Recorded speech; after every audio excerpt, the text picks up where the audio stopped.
Right, die 27ste Bona Ile-de-France veiling is sopas verby. Ons praat bietjie met Joachim Kokemoer. Hulle het hierso uitgehaal en gewys. Dis werklik waar genetika op topkwaliteit.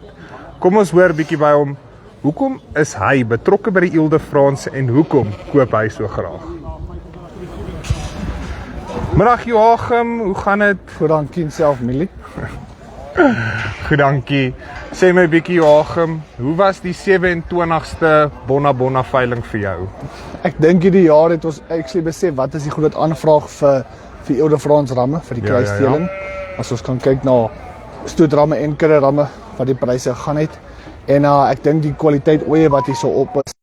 Okay, so jy sê waarde vir geld is regtig waar die name of the game in hierdie Ile-de-France ras. Nee, verseker waar die ekonomie ook vandag sit, dink ek nie almal het altyd los kapitaal wat rond lê om ordentlike diere te koop nie.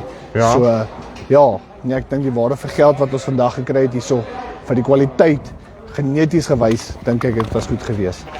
Nou, my laaste vraag aan jou was, hoekom moet boere, aanstaande boere en selfs Ile-de-France boere kyk om deel te raak van 'n genootskap, deel te raak van 'n klub selfs?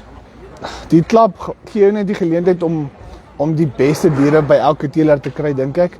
En die genootskap help jou met jou papierwerk om jou top diere te kan selekteer en inlees. En as 'n mens kyk na die lammers wat vandag hierso was met die Ile-de-France, ek bedoel, waarde vir geld wat ons weer praat, die lammers hierso is jong lammers wat al slag gereed is. So ek meen, jy gaan net jou geld terugmaak op hierdie diere. Daar sê Joachim, ek weet julle is nou besig om te laai, ek gaan nie jou tyd vat nie. Als van die beste en dan hopelik sien ons jou binnekort. 100% dankie. Daar sê, weet jy met my mic wegloop nie. Daar sê, dit was Joachim Kokemoer hier van die Overval Club Ile-de-France veiling. Soos hy gesê het, waarde vir geld, gekompakteer, jy kry so vinnig in 6 maande se tyd, is jou lammetjies slaggereed en reg om te stuur. So as jy belangstel om deel te vorm van 'n Ile-de-France genootskap, kom in kontak met hulle. Linkie bo of hier onder, kom uit by 'n genootskap, raak deel van 'n klub. Dis die maklikste manier om jou stoetery te begin. Dis die van Farms by self. Die 27ste Overval Ile-de-France veiling. Tot volgende keer. Groete.